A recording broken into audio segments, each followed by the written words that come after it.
Iran के supreme leader Khamenei ने America को चेतावनी दी है कि अगर अमेरिका ने अटैक किया तो ज्यादा नुकसान अमेरिका का ही होगा।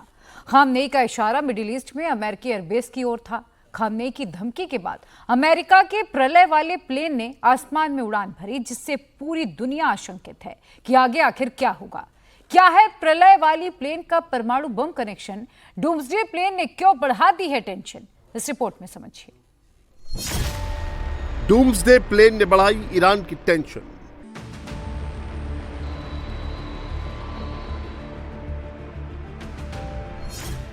अमेरिका में क्यों उड़ा प्रलय का प्लेन?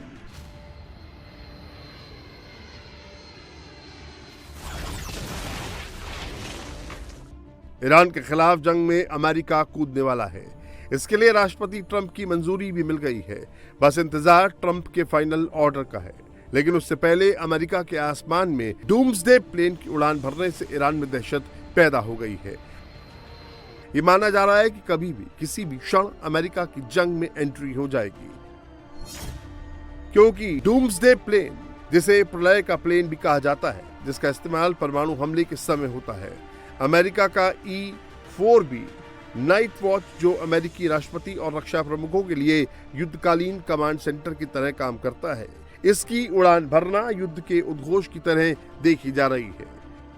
E-4B नाइट वॉच ने अमेरिका के लुइसियाना में बार्क्सडेल एयरफोर्स बेस से उड़ान भरी और 4 घंटे तक हवा में रहने के बाद मैरीलैंड में जॉइंट बेस एंड्रयूज पर उतरा। इसके अलावा इस उड़ान में सामान्य ऑर्डर 6 की बजाय एक कॉल्सन ऑर्डर 01 का इस्तेमाल हुआ, जिसका पहले कभी उपयोग नहीं किया गया है। ऐसे में सवाल है कि ईरान इजराइल युद्ध में क्या कुछ भयावह होने जा रहा है, क्योंकि अमेरिका ने ईरान के सामने 2 शर्तें रखी हैं। पहली शर्त तो यह है कि ईरान के सुप्रीम लीडर खामेनेई खुद को सरेंडर कर दें, और दूसरी शर्त यह है कि ईरान परमाणु समझौते के लिए तैयार हो जाए। लेकिन ईरान के सुप्रीम लीडर ने अमेरिका की दोनों शर्तों को मानने से इनकार कर दिया है।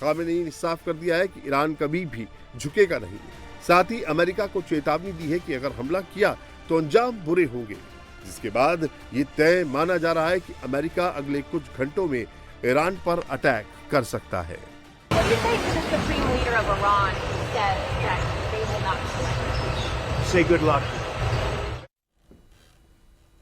अमेरिकी प्रेसिडेंट डोनाल्ड ट्रंप ने ईरान के सुप्रीम लीडर खामनेई के सामने 2 ऑप्शंस रखे थे, लेकिन खामनेई ने अमेरिका के दोनों ही शर्तों को मानने से इनकार कर दिया।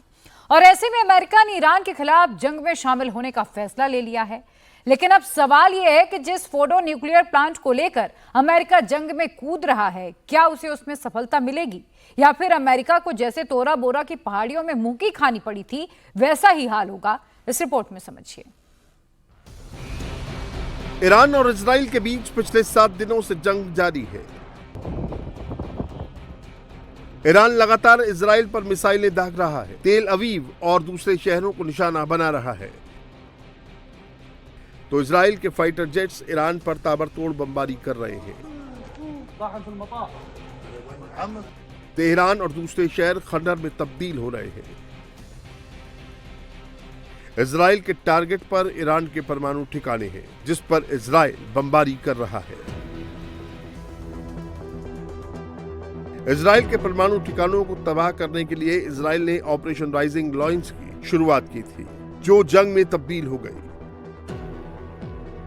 13 जून के बाद जैसे जैसे जंग आगे बढ़ती जा रही है, इजराइल को लगने लगा है कि इस जंग को वो अकेले अपने दम पर फिनिश नहीं कर सकता। इसीलिए उसने अमेरिका से मदद मांगी है। इजराइल ने साफ कर दिया है कि फोर्डो न्यूक्लियर प्लांट को तबाह करना उसके बस में नहीं है। फोर्डो न्यूक्लियर प्लांट इजराइल के लिए क्यों चुनौती है, उसकी वजह भी आपको बता देते हैं।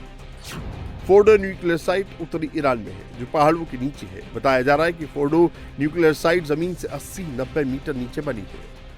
13 जून को इजराइल ने फोर्डो न्यूक्लियर साइट पर फाइटर जेट से बमबारी की, लेकिन उसे नुकसान नहीं पहुंचा पाया। इसीलिए फोर्डो न्यूक्लियर साइट को ईरान का सबसे सेफ साइट कहा जाता है और उसे तबाह करने के लिए इजराइल ने अमेरिका से मदद मांगी है, क्योंकि अमेरिका का बंकर बस्टर बम GBU-57 ही यहां कुछ काम कर सकता है,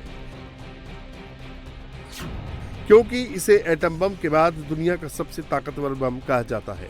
एक ऐसा बम है जिसे खासतौर पर गहराई में छिपे ठिकानों को तबाह करने के लिए तैयार किया गया है। ये परमाणु बम नहीं है, लेकिन इसकी ताकत किसी परमाणु धमाके जैसी ही असरदार मानी जाती है। इसका वजन करीब 13,600 किलोग्राम है और ये सतह से 61 मीटर तक घुसकर धमाका कर सकता है। ये बम जमीन में सुरंगों और बंकरों को भेदने की क्षमता रखता है। इसका डिजाइन ऐसा है कि इसे एक के बाद एक गिराया जा सकता है ताकि हर विस्फोट से ये और गहराई तक जा सके।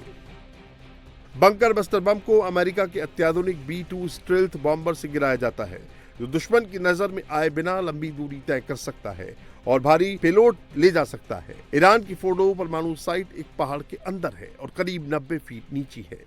ऐसे में सवाल ये उठ रहा है कि क्या बंकर बस्टर बम GBU-57 जब 60 मीटर तक ही काम करेगा तो फोर्डो न्यूक्लियर साइट को कैसे तबाह कर पाएगा?